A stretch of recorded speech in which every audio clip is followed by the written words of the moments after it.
I am reflecting back on a couple of the other economics forums we've run, and I was particularly interested in that session because when we're talking about this, we're often talking about issues of policy, and so the way that our public sector is set up at a central and a local government level, the interaction between the political and the officials, the political elements and the officials and advice is so fundamental to the way that everything else we're talking about works.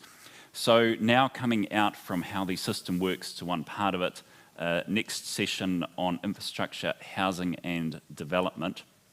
Like many of our topics, it's potentially never been so topical, and we have an excellent panel. So I'll welcome the panellists onto the stage.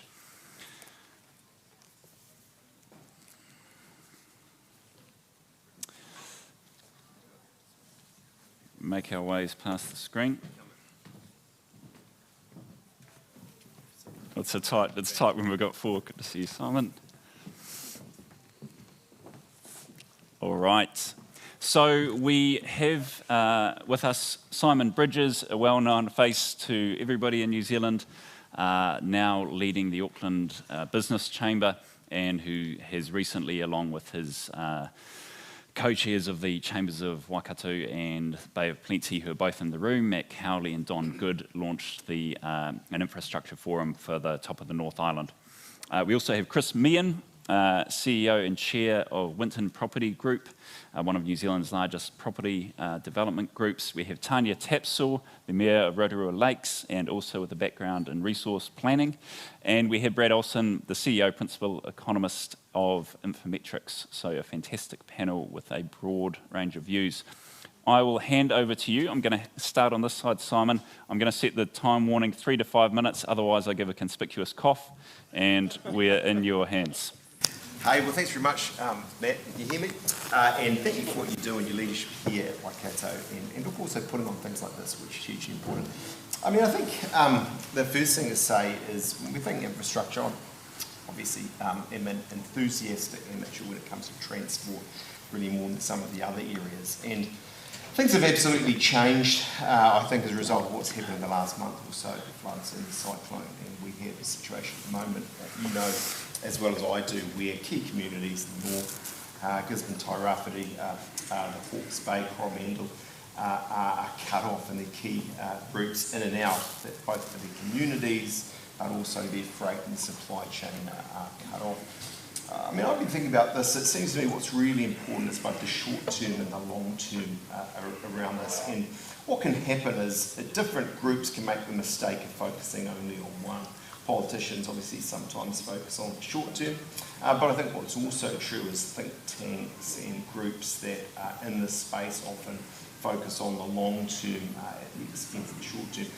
The short term is really important, and I know you've got Adrian Orr here, Matt, tomorrow. He said, well, you know, because of the inflation effect, really either we have to tax more or spend less. The logic of that is there. I certainly don't want to see more taxes. I think we've got an economic environment where that would be fraught. When it comes to spending less, look, obviously it's about priorities. But what I would say here is it's not as if in investing in our infrastructure, in our roading networks, we're wasting money. We are investing in our future and in generational investments. So it seems to me at a level it has to happen. I also think in reality we're talking about an environment that's got low public debt in New Zealand relative to other countries, and so in the end, as I say, we've sort of got to get on and do it. I was interested in what Anne was saying at the last one. I think what's really important here in rebuilding these networks is pace. I was involved in Kaikoura earthquakes and the rebuild there, and what happened there was Parliament came together. It almost unanimously, not entirely unanimously, but it passed a law to do it with pace, and that was important. Prioritisation is also really important, and I think government should be really quickly identifying which routes need to be done first and getting on with those and having those second tier ones there, you know, for later in a sense. I think the other thing that's really interesting in all of this is the level of service that New Zealanders expect.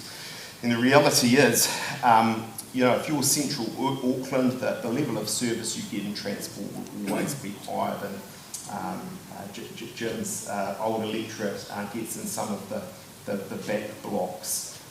But I think we have to be really careful that when we're talking about managed retreat, we accept that actually communities oftentimes, even if it is at a gravel road level, do require a level of service and be cautious about sort of saying, well, no, we're not going to do that anymore because of this, that and the other thing.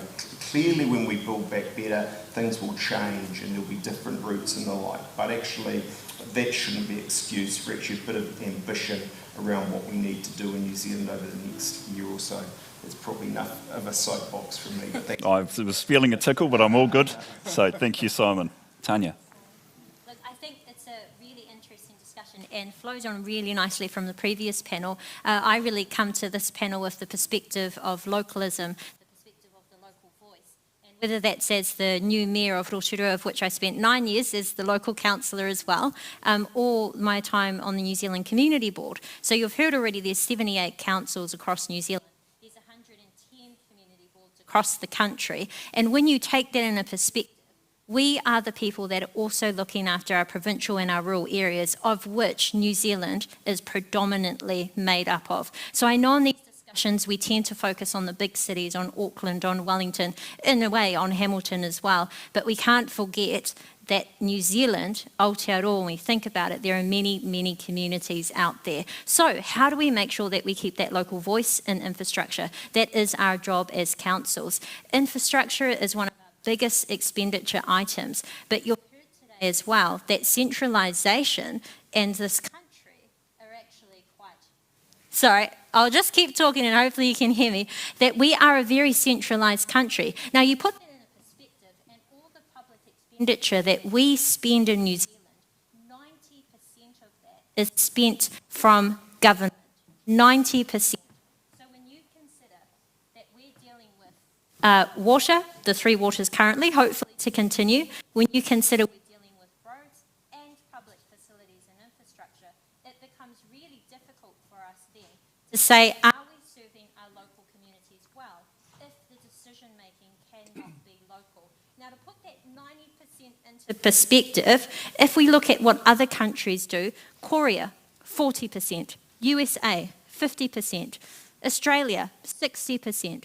So why is New Zealand so centralised at 90% of public expenditure being made by decision makers in government and parliament? So is the future for us on unlocking infrastructure, providing quality infrastructure, but also remembering that that unlocks the housing and development that we need, will we be better served by further centralising, and I'm going to say it, the 3 waters, and other key decision-making abilities when it's our local communities in New Zealand that need to make sure that they not only keep their local voice, but are able to continue to be thriving in a way that best suits them as well. I know we've seen across the country some criticisms of council. I know we've had things like commissioners come into place, but remember, it is your role and your opportunity every 3 years to vote. So the big question that I always put out is why is voter turnout so low as well? Why is only 4 out of 10 people voting for councils? So when we put that into perspective, those are the facts and figures. That's what we're dealing with. Infrastructure is a really crucial part, but I wanted to touch briefly because we do have a solution as well. And I want to give an example of how we help to unlock housing. Now, in Rotorua, we did partner between our local council, the government, and also local iwi to create a housing accord. So we have infrastructure in place, we know where we need it, but we need to unlock housing, and we also need to stop, which unfortunately you probably have heard of, the emergency housing motels in Rotorua and actually across the country as well. That was only a symptom of a failed investment in infrastructure to unlock the housing and unlock affordable housing across the country. So the solution that we came up with, and believe it or not, we are working together in good faith and we're getting good progress with the government as well. So we signed a housing accord shortly after being elected. What that does is we've got a few shared outcomes, but we actually share resources as well. So I know there's a lot of doom and gloom, these are all the things that are wrong, but we have already seen such great progress through that housing accord that those emergency housing motels have not only halved, but we have gone from about 350 families to now 152 families in there, because they are also progressing into the houses that are now there, because we fast-tracked that development and that growth as well. So that's probably my comments for now, but happy to contribute later as well. I was itching to go, but thank you, Tania, and it's great to have for the session some of the positives as well. Kia ora. Chris. Thanks, Matt. So, I guess I come to this discussion from the perspective of a bloke that goes to work every day with a super talented team of people and a fair bit of resource. And all we want to do is build more and more and more houses. And you would think, when you Google the words housing crisis in New Zealand and you get about 100,000 articles come up in your face, you would think that's a fairly straightforward proposition. But unfortunately, the reality for us is we spend most of our time and most of our resource battling bureaucracy to get it done. Now, you take a wider view and you say, okay, here's this great country of New Zealand that we all love so much, and you look at the urban land content of New Zealand. The urban land constitutes less than 1% of our land mass. So you say to yourself, well, why is there a housing crisis? We're not short of land, we're not short of resource, we're not short of smart people to build them. Why are we short of houses? So, you know, when we break it down in cost terms, it's purely a problem of our own making. The regulatory environment that we operate in, mostly under the RMA, is such that we've put this artificial constraint on the supply of houses in New Zealand. And that, make no mistake, that is what has caused the housing crisis. So we battle our way through this regulation every day of our lives. And some of you might find this remarkable, but we genuinely do spend more money on bureaucracy and legal cases and just general regulatory navigation than we do on physically building a section. And that is ridiculous. It's not good for anyone. So you then look at the sort of the social costs of this shortage of houses and the regulatory cost that the consumer, the house owner, ends up paying. And the social costs are enormous. You're seeing, you know, kids that are transferred from school to school and your truancy rates are high because they never get settled, and you're seeing people living in garages and cars and all the health problems and the social problems and the crime that comes out the back of it, and it's a huge social cost, and one that I think that New Zealand's going to bear the brunt of for many, many years. So why do we do this to ourselves? I mean, if you've made an analogy, and bear with me on this a little bit, but if you made an analogy with the housing market and the RMA regulatory reform and the health of New Zealanders, you wouldn't find the government putting some sort of additive in the water to make us all sick and then spend billions of dollars making us better again. Yet in housing, the government regulates that we can't have any houses, then spends billions of dollars dealing with the problem, and that's just not on. So I guess where I see it is we've just got into this regulatory mire that's very tough to get out of, and we're not moving forward. I mean, I'm sorry to say the new RMA is diabolical, and there are many, many very practiced practitioners, very experienced practitioners who are just leaving the industry because they can't bear the thought of dealing with it for another 10 years. And then you've got the UDA, which is not a secret that we're battling with the government to get access to that. But, you know, you've got all this regulatory stuff coming down the pipeline that honestly, from a practitioner's point of view, from someone that just, as I said, wants to get out of bed and go and build some houses, it's just getting worse and worse and worse. So when you Google the words housing crisis 10 years from now, instead of 100,000 hits, you're going to see 1 million hits. And that's a really sad thing for New Zealand. And I think the solution, which we should address, is really you need a big stick from government. Somewhere you've got to break the cycle, and you've got to have somewhere from government say, okay, you know what, rather than spend half the money of a section's cost on paperwork and the other half on building it, let's take that half and let the developer go and do their own infrastructure, because we can do it cheaper than most. And we can open up huge big swathes of land, but just give us the go-ahead to do it. Stop saying no. Let's become a country that wants to address this housing crisis by starting to say yes a bit more often. Kia ora, Chris. Thank you. And to Brad. Well, I feel like, let's see if I can get the mic to work, will be the first one. Is that working yet? No, I don't think it is. I'll grab that one. I think, I mean, you've invited an economist to the economics forum, and, as the dismal science, I think that's always dangerous. But I'll sort of go with where Tania went as well in terms of more of a bouquet than a brickbat, and that's to note that despite all the challenges, and gosh, I'm looking forward to talking about them, there are some good things that have been going on. At the end of last year, or end of September rather, the amount of other construction going on in the country, so network infrastructure, was at its highest proportion of the economy since 2010, 3.62%. If you strip out mining, it's the highest since the 70s. So we are starting to move in a better place. There's still hundreds of billions of dollars worth of infrastructure still to be deployed, but I think it's worthwhile highlighting that we're starting to at least move in a better direction. The two things that get me, and again, this is an economics forum as well as all the other conversations we've been having. The first one is around incentives, and I really don't think that we've got them very well aligned. And importantly, I don't think that they function or at any point being discussed when we talk about the big issues. If we think of water, for example, which as a Wellingtonian, I'm quite keen to get some pipes that will bring me water at the right time, not in a puddle out in the street, and will take the water that I don't want away from my house without it ending up also on the street, is that when we think about the incentives, if I'm a council, if I'm, Anne over in Tauranga, if I'm Tania down in Rotorua, if I want to build a road, I get 50% on that from NZTA. If I want to build a pipe, I'm paying for that fully myself. And so it's pretty clear that over time, and more importantly, you can see the road and people talk about it and like it, the pipe's underground and no one sees it until it breaks. So I feel like the incentives are a bit warped financially. And we've got to think about addressing that. Where is the conversation about the National Land Transport Fund but for water? Where's the conversation around some of the water metering and charges that we might be doing better because we don't fund it properly? The same when it comes to housing. I mean, we just, you heard from Chris how difficult it is when he has to deal with all of the, the council planning rules and similar. If I go into a council building and say I want to build a house, I reckon you should get a bottle of champagne these days. You're doing a good job. But correct me if I'm wrong, but if you do that at the moment, they're going, gosh, that's more work that I now have to fund from somewhere. And so I think the difficulty again is that where's the incentive? If I'm a council, I've got to do more work and I get less money for it. I've got to figure out in my LTP where I put the next amount of infrastructure, how many DCs I charge and every other acronym under the sun, but I don't get paid anything.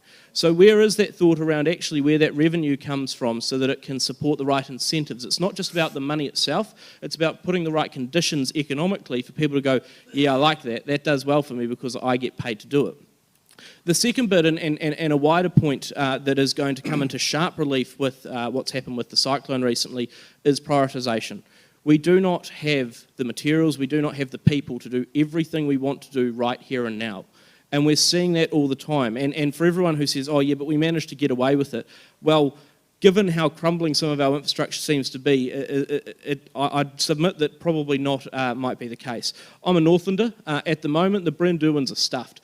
That is the major transport network into the entire Northland region, the fastest growing population zone in the country. And we've said, you know what, guys, sorry, your holiday highway means that you can get cut off. That's disgusting. And I would suggest that we need to have a much better conversation around what are the priorities. Now, that's a difficult discussion, but when it comes to infrastructure, I am worried that we seem to think that we can do everything all the time, no matter what it is, and the simple fact of the matter is we can't. If we're going to get serious about the sort of infrastructure that we want to build in this country, we are going to have to make tough decisions about not only what gets funded, but also what doesn't, and what we are willing and able to put on the back burner because there has to be stuff that comes first. If you don't, the market works very well at telling you that the stuff you already started happens, and the stuff that you didn't start but really desperately wanted to, well, it goes and goes and goes further and further down the line. So I think we do have to have a really serious conversation about that prioritisation, what that looks like across the country, but also how we integrate that, because increasingly we're not doing the sort of linked up infrastructure that we need to. Every single acronym under the sun in Wellington has a different idea of where the next bit of infrastructure needs to go, which means that you've got people in the construction sector running around like mad cats trying to get to the next site because we're never joined up. So I think we've got a lot of work to do around prioritisation. We've got to set the right incentives and the right funding to get into a better position, but I am at least grateful that we are building more infrastructure now than we have done before. Brilliant. No cough either. And we will come back to prioritisation a little bit later. Look, there's a lot of that, lot in that, and there are some good questions coming through. I'm actually going to start one with you, Chris, and you don't all need to comment on every issue. There'll be different things that that spark your interest more. So there's huge amounts of bureaucracy, as you've said. There's the cost of that. It's costing more to get through that side than to actually put up the house.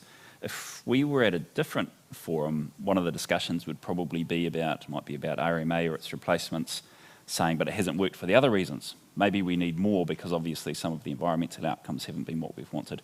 How do we get that mix right between what the regulation is trying to achieve, make things simpler, easier, but also get to good outcomes without it costing more than it actually costs to do the work? And I'm really interested in your view on that. And this is something, of course, others might have a view. And Simon, of course, you've been on the other side of some of those ministerial roles around Ministry of Transport and so on as well. But Chris, I'll start with you. Yeah, I think it's a multifaceted answer. But I think, you know, as I said, the default position from most councils and ironically from government, generally to more housing supply, their default position is no. And often the no is because they don't want to pay for the infrastructure. And then I go and spend more money fighting against that no than I would have otherwise spent in doing the infrastructure myself, which is ridiculous. So I think, how do you fix it? I think the first thing is you need to break the cycle. So I think if we're, and Brad might argue the pitch and toss, but any economist seems to put the number currently at somewhere between 50 and 100,000 houses that we're short today, you might argue. Anyway, I think it's in that region. There's a lot. There's a lot, yeah. But I think if you're going to just break the cycle quickly and then deal with the regulatory reform, which will no doubt take some time, I think you need a big stick from the government that says, okay, Mr. Developer, whoever it might be, we'll give you this patch of land. You get off and do the infrastructure yourself. We won't bog you down in regulation. You build 5,000 or 10,000 houses over there and we'll leave you to it.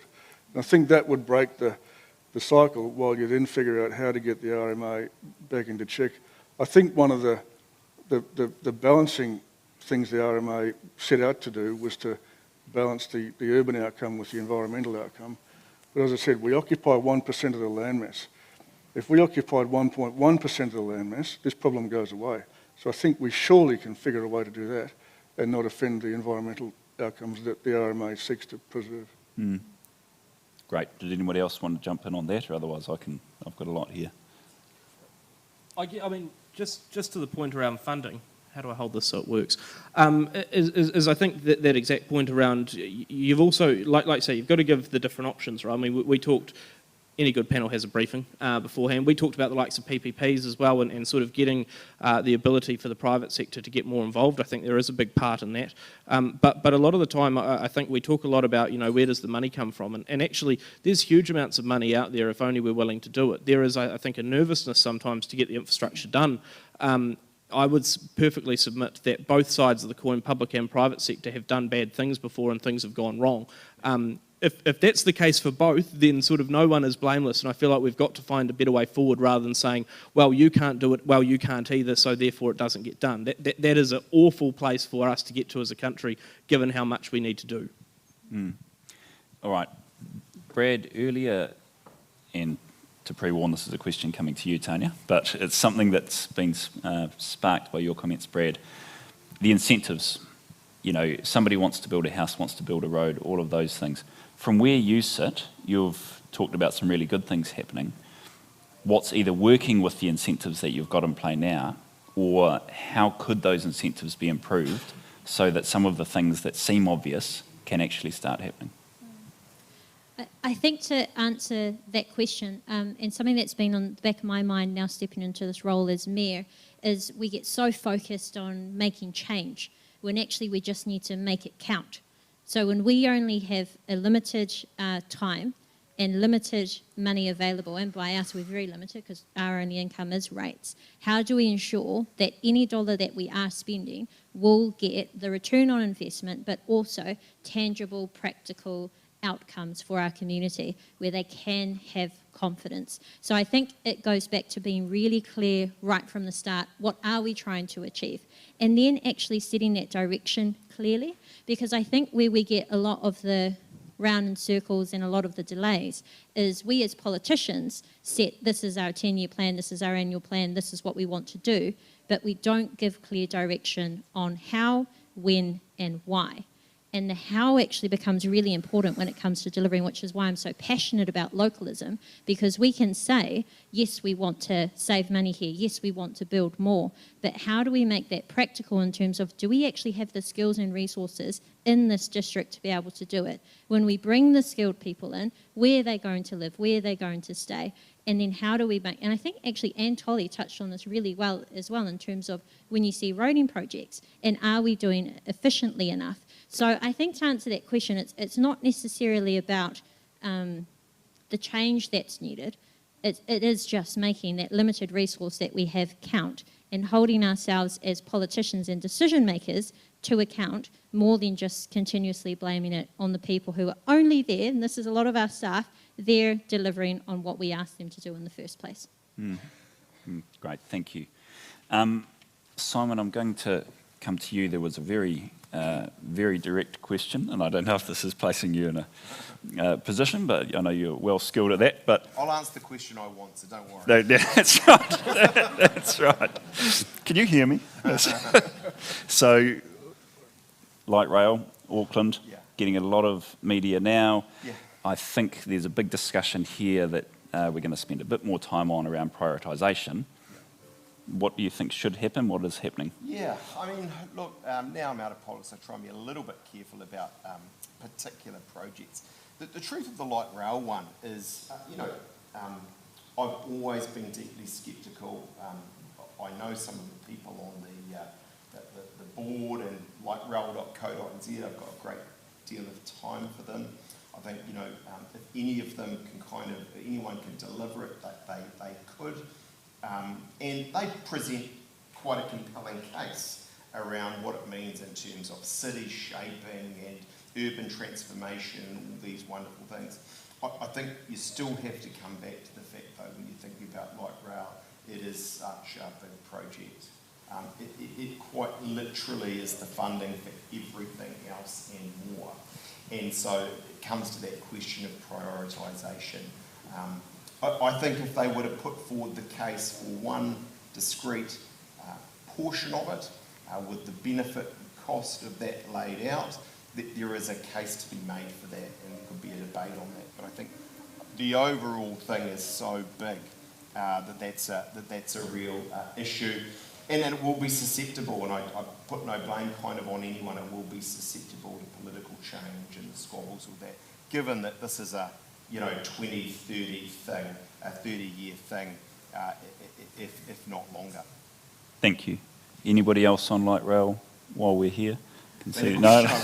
Here we go. The question I wanted you to ask me, was really following on the things that I think all of the panelists said, and that is around funding. I sort of tried to make a full-throated kind of case in my opening remarks that actually funding isn't the real issue. That's not to be glib about it. Money matters, borrowing matters, all of these things. That's not to suggest either that the public model isn't broken. Our National Land Transport Fund at the moment is being asked to fund rail, ever-growing public transport subsidy, and the roads maintenance and improvement. Now, all of those things are good things, but it's doing more than it ever kind of could. The biggest issue, though, in infrastructure today, and I think Brad touched on this, I hope he'd agree, but it's capacity and capability, namely the firms and the workers to do it. And I'm sure we'll talk a bit about that as we go on. Let's go there right now, and we've got people in the room on this. Let's say we can. Money's unlimited. 18 months ago that felt like it was true. We do have relatively low public debt. We can go out and source funds if we want. We've already had discussions on immigration a bit earlier in the day and lots of different views. But let's say we had the money, we went big. Can we actually deliver with the skills that we've got here now? Because this isn't just people digging holes, or not just. There's a hell of a lot of geotechnical work, there's a hell of a lot of project management. Do we actually have the skills in the country to deliver what we want? I'm going to start with you, Chris.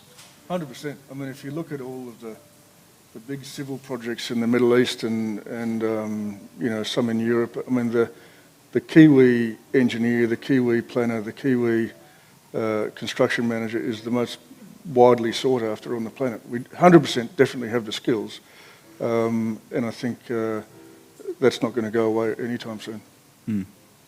Yeah, I mean, I just totally disagree.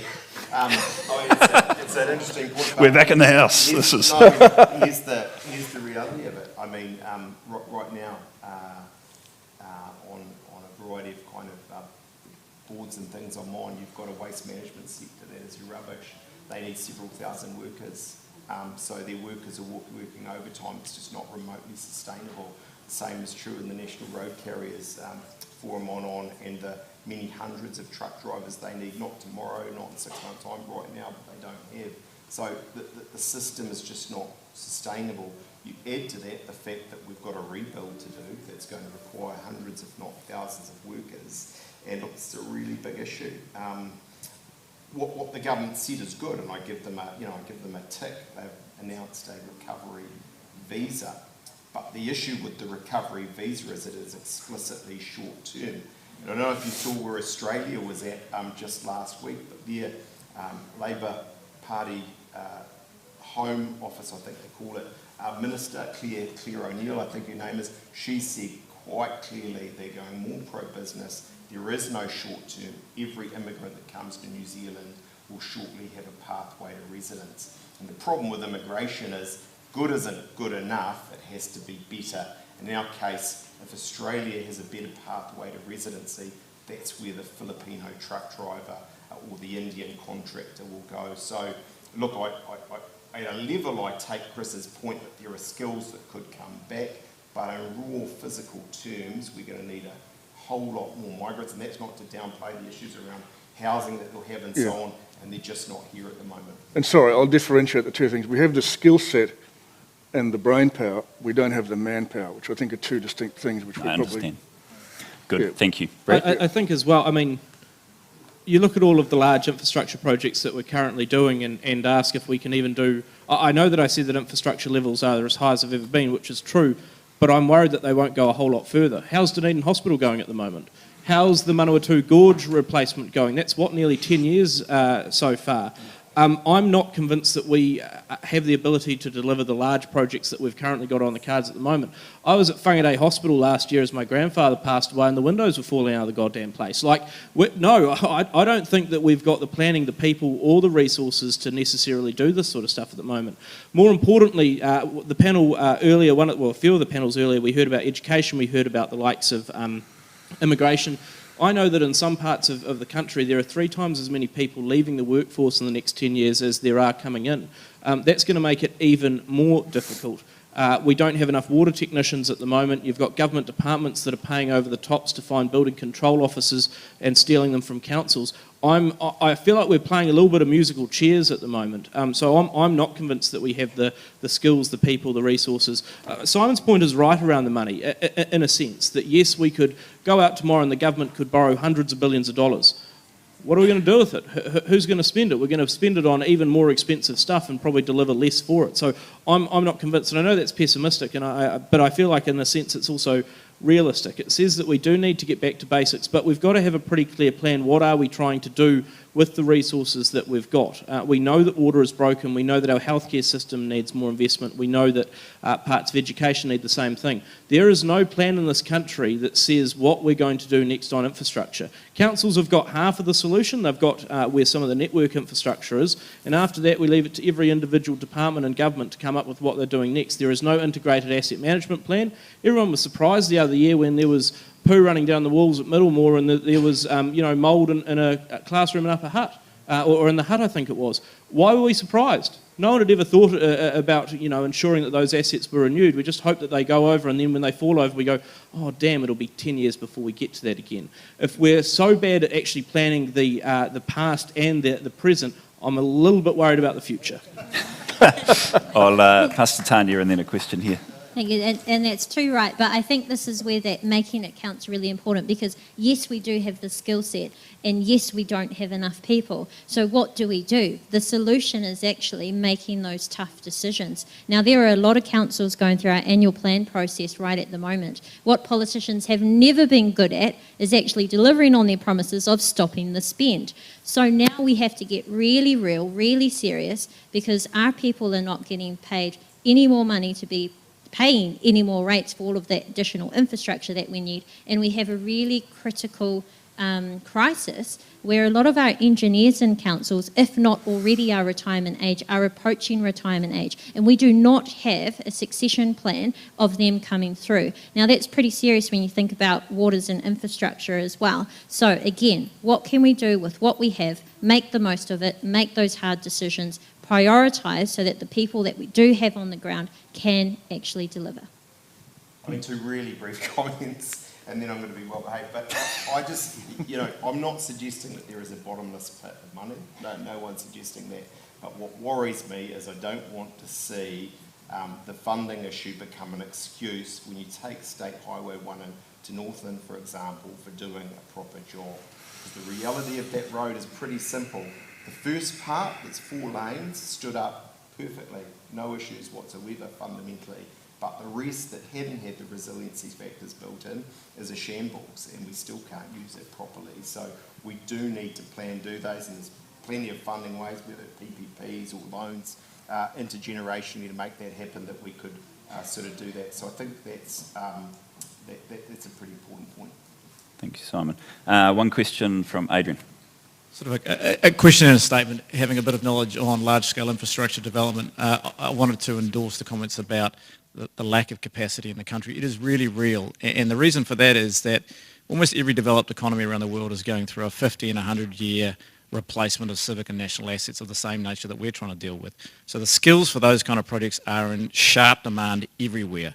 So that's number one. Number two is that the large-scale companies, the Vinci's, the Head, all those big companies you know of, the Spanish, the French, etc., even the Aussies, will always still rely on the local capacity to deliver those bits of infrastructure. So they'll fly in the big guys who'll come and tell you that they can do it. Then they'll turn around and call on the local capacity to build it. Now, I don't think we've got enough capacity to look after what we've got, let alone do the big jobs that need to be done. So I think we've got to be real about that. It comes back to the immigration story again.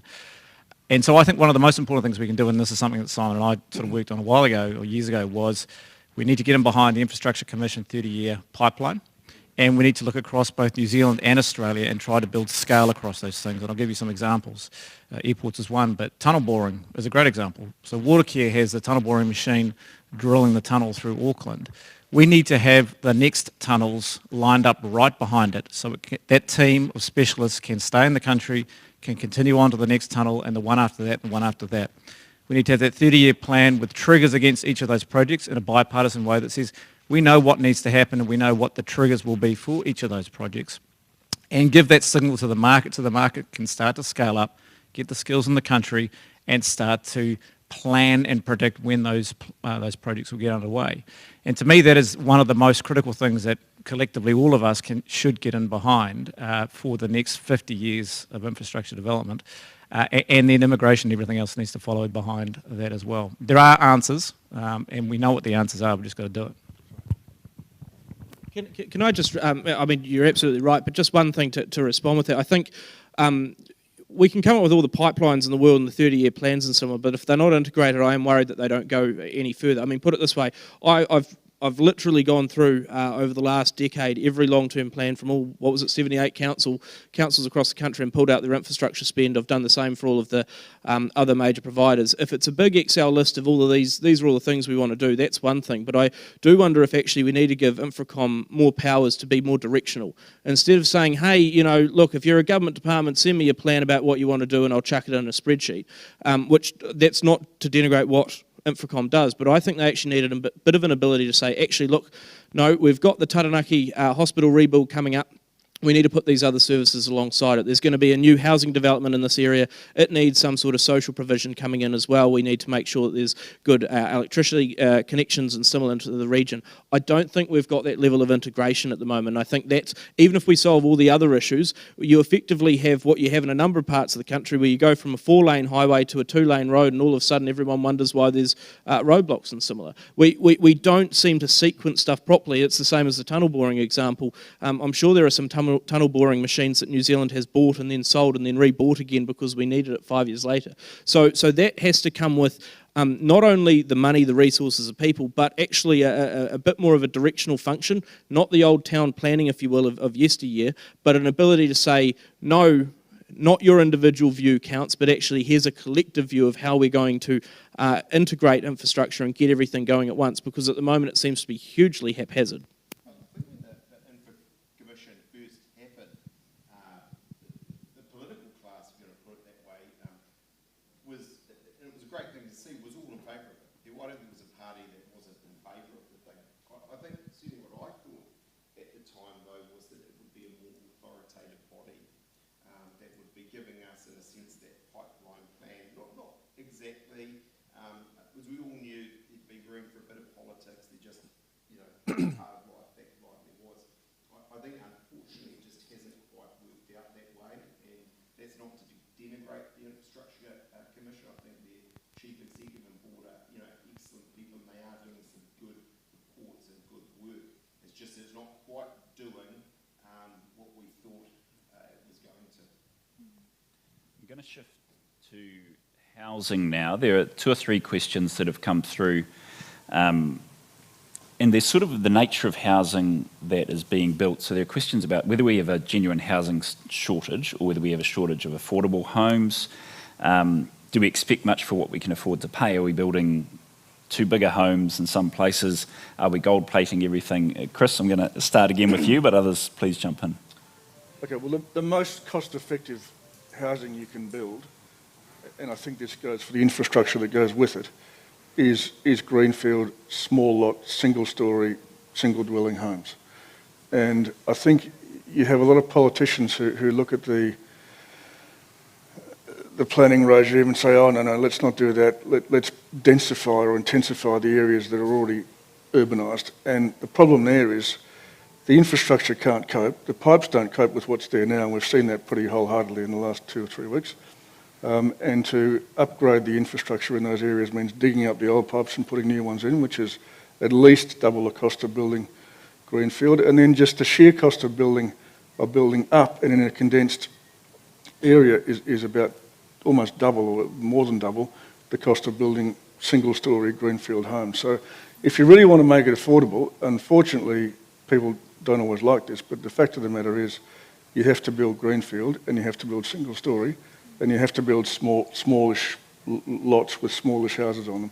I think, we got very used to big houses and big backyards in New Zealand, but the whole thing just got too unaffordable. So if you're really going to make it affordable to everybody, you'd be surprised what you can accomplish in a 100, 120 square metre house. And if you put some good central parks and central recreation infrastructure in, you'd be surprised how happy a family can be on a lot that's only 200 or 300 square metres in size. Tania? And I think to give some more practical examples of how this housing accord is working really well for us, is we now have the aspirations of iwi who are significant landowners. You couple that with the Infrastructure Acceleration Fund from the government that helps to support the council's infrastructure, and all of a sudden we're all working together. So instead of it just being a hope and a dream of private investors or iwi to build homes, we're actually saying, okay, what's the infrastructure that council has planned for, needs to plan for, can and can't afford, and then government, please come to the table because we are ready and waiting. We just don't quite have enough money. And we're already seeing the progress on that. And another example is some of the land that council may have that is severely underutilised and actually costs a lot to maintain. How do we use that better as well? So if it's not appropriate for a playground or a reserve, then is it appropriate to look at for helping with housing as well? So I think if you put together, again, making it count, all of the shared aspirations, and actually what we're about to do in Rotorua as well as a future development strategy, which we have 30-year infrastructure strategies, but then how do we couple that with infrastructure, with housing, and then with general community growth? Where are the new schools and hospitals or even cemeteries going to go in future? And I think that by working together, because we've heard it for years and years and years, and we hear it with government agencies, we all work in silos and we don't talk with each other. Now, the housing accord in Rotorua has been a perfect example where we're breaking through those barriers. We're saying we don't have an option anymore, we need to, and we're actually starting to see a ripple effect through council agencies, but also government too. I'm seeing a guest lecture on the housing accord for Rotorua coming at the Waikato Management School very soon. Brad? I think it's important not to write off the level of attached dwellings though in the country, because if you discount them, then apparently half of the new builds in this country aren't happening, and that's just not true. So attached dwellings are very important. The literature is quite clear on how much the densification is contributing across the country. So I think it's important to have that on record. I think, in terms of part of the question, I think, Matt, was, what is the actual shortage? Well, you only have to go as far as to seeing a social housing waitlist to get a clear example of the absolute bare minimum, if you will, across the country. But one thing that does come through in this that I think is worthwhile noting for the future, because part of this is about the future considerations that we have, is what do we do in the future when we have by 2068 another million over 65-year-olds, but only 600,000 odd 15 to 64-year-olds. We know that people as they age require housing in a different way. I don't have any particular answers of this, but I think one question we need to grapple with as a country, probably globally, needs to be how does our housing evolve over time to go from bigger houses to smaller houses? Because increasingly we're building, we've got a lot of houses across the country, but increasingly I don't know if we're building the right stuff in the right places. That's probably more the question that comes forward. In the future, how do you transform a 4-bedroom home into a 1-bedroom? Is that possible? And because increasingly we are going to see that people are living in different ways, they're living longer, they're going to require a different level of service. So there's a question over not only what we're building right now and do we have enough, but do we have the right sort of housing stock for the future, is an open question that I'm not going to answer here, but I think it is something we've got to grapple with. Thank you. Sure. So I just want to add a small point which is really valuable, because I think we've been talking big scale, but if you actually look at little scale, mum and dad or first home buyer, and what we can do to help assist them as well. And the medium density changes that actually came in enabled us for people who have the traditional Kiwi big house on a really big section that can actually use the limited assets that they do have, that land, to either subdivide and put on up to 3 dwellings on that one section now, or actually what we're seeing, many of the consents coming through Rotorua Council at the moment, are people are now putting a minor dwelling on for their child or for their parents so that they can actually afford to have an affordable home as well. So I think we need to be smart about how our families practically do it, but how we can support those people with limited investment and assets to actually make the most of it. Question, Jim. On housing, why don't we invest in modular housing in New Zealand? The Scandinavian countries, who top the list of everything that happens in the world just about, 80-some% of their houses are modular homes. We insist on building every house separately and more expensively. Why is it that the industry hasn't moved to what is a cheaper option, but a perfectly equal option in terms of a home? And it just absolutely surprises me on that. But the other point I just want to support Brad on, we just are not still, it goes back to my earlier point, we're not looking at the future of society and what the housing needs are of tomorrow's society, and tomorrow's society is not that far away, that we will need. And I think that, Brad, keep it up, because that needs to be done. But go back to modular houses, why not? All right, I think, Chris, I can't believe that you won't have considered this question, so... We've considered it long enough. The short answer is we don't have enough scale here in New Zealand to build it efficiently, and they are, but they can have factories that can deliver all over Europe cost effectively. We don't have a market beyond our own, and I think many people have tried, and we've certainly tried. The transport costs are very high here. The transport difficulties are high, just the logistics of getting these things around the place. But moreover, I think the foreign companies, and some of them have been Scandinavian that have come here, have tried, but they sort of end up going back home and saying, well, there's just not an export market. The local market isn't big enough, and there's no export market to tap into, so it just doesn't quite support the infrastructure you need to make it work, which I think is a great shame, because ultimately, when I've been up there, and I have done it a couple of times, and looked at the way these factories work and the efficiency with which they build houses, and then you come back home and you see the bloke in the back of the ute and his dog in a nail bag, and and a few blokes puffing on a cigarette and drinking a coffee. It's like a 2 out of 10 versus a 9.5, and it's a real shame. But I'd love to think that Fletcher's are trying it, and I'd love to think they could make it work. But I've seen others try and go back with their tails between their legs. It just doesn't seem. And Chris does have a Scandinavian wife, so he has spent a lot of Yeah. I have done it a few times. I've done the research. All right, I'm going to go. Can I answer very? Oh, please. I think we need to remember as well that we need to think. What's the big picture? Where's the supply chain? And when we are surrounded by forests here in New Zealand, I know Rotorua, we've got plenty in the central North Island, but then we go and cut down that wood, send it all the way overseas, get it back once it's processed at a really expensive price. We need to look at wood processing plants just as much as we need to be looking at the people who will then build it. Yeah. I couldn't agree more. Yeah. All right, we have just come through horrendous weather events, and it's obviously Hawke's Bay, it's up through Auckland, it's Northland, it's West Coast. There's been enormous impact. There are questions here about managed retreat. Nicola Willis touched on that earlier, the questions about green cities, but what changes now? What changes post the cyclone, and what changes as we go into an expectation of greater extreme weather events? What do we need to do differently that maybe wasn't on our radar even a few weeks ago around the durability and resilience of our infrastructure? I think we have a couple of goes. I think one thing that's Brad's facts were interesting ones about the infrastructure investment, and that we're at a high. I'm sure that at a level is absolutely right in terms of the dollars being spent, but I think, let's be a little bit cynical in as much as a whole lot of that would have gone on the likes of public transport subsidy, on consultancy and so on, not the actual bitumen and tar and so on that we. So you take our transport investment in New Zealand, the reality of it is, yes, it's increased year on year.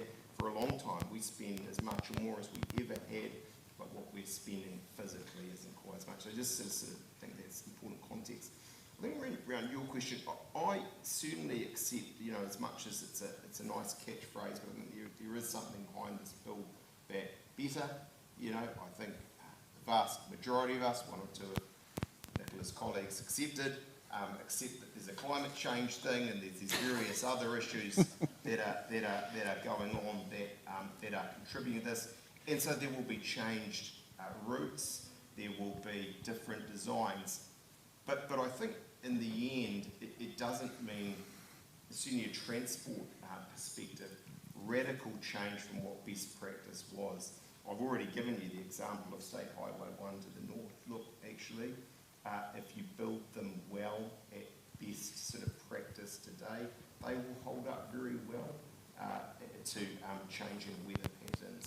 It's the old dungers that we knew were old dungers that haven't. And so I think it kind of just takes us back to that position where, I think we've got to think long term, build these roads really well for 100 years, albeit we know that now 100 years comes much more quickly than it used to. And I think going back to my point around that public expenditure, the reality is the people that will be cleaning up the impacts of the cyclone are the local councils and the local communities. So when we are at the whim of central government hoping that they'll bail us out for critical infrastructure to get our roads open, to get our water working again, I think that that's where we get to a really risky situation in New Zealand, where again, we prioritise usually based on population. So what are our rural and provincial areas like Tairāwhiti in the east coast or like far north? How can we guarantee that they'll be better off? We can do that by making sure that councils are funded to do the job with the people that we already have. Can I just add, I think I was interested after the cyclone came through, some photos that one of the team showed me of I think it was the Esk Valley back in 1939 or 38 or similar, very similar scenes in a sense. So I guess I think a lot to the Kapiti Coast where, there were conversations around putting details on limbs so that we know about what's going to happen, and that was ruled illegal, and there was all sorts of money being spent and similar. I'm worried that unless the government makes a very swift and decisive call on what the framework and parameters are around, managed retreat, even at a small scale there, we're just going to be destined to sort of everyone doing their own thing and having no sort of coordination. That's very difficult because it sort of means that at some point people will go back and do things again and again. I mean, if you look even at how people choose housing at the moment, they will look more at where their school zone is than what their flood zone is in. That sort of information isn't well utilised, it isn't well understood, and it's certainly not put out there proactively. It's probably the most difficult thing that people can find. So unless we have a decision made on it, now I get the risks of doing that quickly, trust me I do, but I think that there are greater risks of just letting everyone do their own thing. There are people's lives at stake at the moment and livelihoods who are going, do I actually start the rebuild or not? They are in limbo until those decisions are made. If they make the wrong call now and government changes the rules on them tomorrow, they are in a very difficult place. So that has to be quick, and I think it does have to come down to the frameworks that government puts in place. I mean, on 4 or 5 of the key routes in those regions that we talked about, there is simply no excuse for not moving very quickly. The government has to move quickly because the reality is there are communities that have practical purposes, yet they have very long circuitous back routes they can take, but for practical purposes those communities are cut off and their freight and supply chain is practically speaking, if not cut off, certainly very much diminished. And so yeah, I think what I'm saying is it's short-term, long-term, but there is a real case for urgency on this, like now. That goes to the prioritisation, right? Like State Highway 1 through the Brendurwins, that should be absolutely the top of the priority list. That should be drop tools on other stuff that might be maintenance, but that one needs to be repaired. The Northland is cut off. You know, and you imagine if we did the same to other regions similar. So I think that has to be, someone has to draw up a list, and it does have to include, by picking winners there, you will have to pick losers. But if we've only got X amount of resource, of time and money in a year to do something, we've got to be pretty strict at the moment with this has to happen first, and unfortunately that means that other things have to go on the back burner. That's the whole point of economics, is the trade-offs of scarcity. This stuff is scarce, and we have to make a decision. If we don't, the decision will be and is being made for us. All right, we're going to wrap up with a quick fire round. And it does actually come to the core of what you've touched on there. This is an economics forum. We're looking at trade-offs, and I said I'd come back to prioritisation. From your point of view, and I'll start at your end, Simon, and move across, what would be your priority, and then in 2 lenses? One, what would be the project you would most like to see go ahead, be it infrastructure, energy, housing, and also what would be the system change priority you would most like to see go ahead for a longer term? I'll try to be really quick. Look, in energy and communications, actually I think the free market in New Zealand works incredibly well. Government sets the setting, there's more than enough capital, they get on and do it. I'm not worried about those sectors. And by the way, they'll produce the right environmental and so on outcomes if they're left to it and they're not interfered with too much. In the end, housing, I'll let these guys deal with that. That's a big one, obviously important. And transport, I think right now there's literally 5 state highways that need to be fixed in the upper North Island. The government needs to get on with that. And then outside of that, look, there'll be a scarcity prioritisation process that needs to be gone through. I would hope that actually the political class and the likes of the Infrastructure Commission could kind of get together and not have come by but kind of get on and do that. Great, thank you. Tania. Mine's quite simple. It will be stormwater. I think we've seen the impacts with flooding, and not only the impacts of the cyclone, but stormwater is actually crucial for ensuring that we can develop those new homes. So despite the increased weather events that we do know are occurring, to unlock our greenfield development for the more housing for our growing population, we do need stormwater. Councils cannot do that alone. If we were expected to fund that, which we always criticise for not funding it, it would be things like your public facilities, your pools, your roads that would have to cut off just to put those pipes to the ground that you can't even see. So stormwater, please. Thank you. Chris? I think the one thing we've all agreed on is there's not enough people here to do the infrastructure work itself. So from my perspective, and I deal with it every day, until you build more houses, you can't get the people here to fix the infrastructure. So it's a very circular argument. So I would say, you know, let us get rid of some of the bureaucracy. Let us spend some of that 150 grand a block that we waste on paperwork to do our own infrastructure and build some more houses. Then you can immigrate enough people to actually get on and fix the trunk infrastructure that's so desperately needed to be done. But until you can house them, you're still going nowhere. Thank you, Chris. Brett? All of that. My three, if I had unlimited power. One, give Infracom more directive powers so that they can make those prioritisation decisions and start to put things forward. Two, have proper asset management plans across all of our major infrastructure so that it's not a surprise when they break. And three, where's the national skills plan so that we've got enough water technicians, we've got enough building control officers, we've got those sort of people. I mean, I can't tell you at the moment how many nurses we're down, but I know it's lots. I can't tell you how many water technicians we're down, but I know it's lots. And use that information to then fund places. Pay people to go and become water technicians because, trust me, if you told me when I went to university that I could pay my own way and become an economist or get paid to become a water technician, I would have chosen the second option. I might not have been any good at it, but I would have chosen the second option. Incentives matter here, and if you put people down that path, you will get the results that you want. If you let people do whatever they want without that direction, without the incentives, you will get a smorgasbord that might not be the exact mix that you need. I suspect that all the water technicians watching the live stream will be contacting Infometrics about job swaps. All right, I'll bring this panel to a close. Let's just put our hands together for a fantastic discussion. That's great. Thanks for that. Hey, thank you.